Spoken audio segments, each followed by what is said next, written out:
અંજાર તાલુકાના મોજી અંજારસીમ ખાતે survey number 984 પૈકીની સરકારી જમીન પર થયેલા ગેરકાયદેસર દબાણને દૂર કરવાની કાર્યવાહી વહીવટીતંત્ર દ્વારા હાથ ધરવામાં આવી હતી. પૂર્વ કચ્છ પ્રાંત કચેરીને મળેલી ફરિયાદના આધારે તપાસ હાથ ધરવામાં આવી હતી.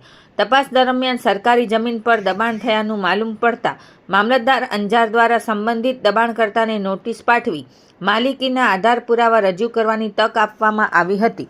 જો કે સંતોષકારક પુરાવા રજૂ ન થતાં ગેરકાયદેસર દબાણ દૂર કરવા તેમજ સરકારી જમીનનો કબજો પરત મેળવવા કાર્યવાહી શરૂ કરવામાં આવી હતી.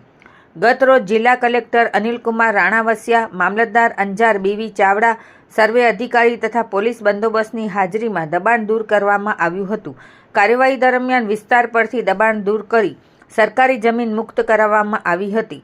મુક્ત કરાયેલી જમીનની અંદાજિત બજાર કિંમત ₹4,22,50,860 જેટલી હોવાનું જાણવા મળ્યું છે. વહીવટીતંત્ર દ્વારા સરકારી જમીન પરના ગેરકાયદેસર દબાણો સામે આવી કાર્યવાહી આગામી સમયમાં પણ ચાલુ રાખવામાં આવશે તેવું જણાવવામાં આવ્યું છે.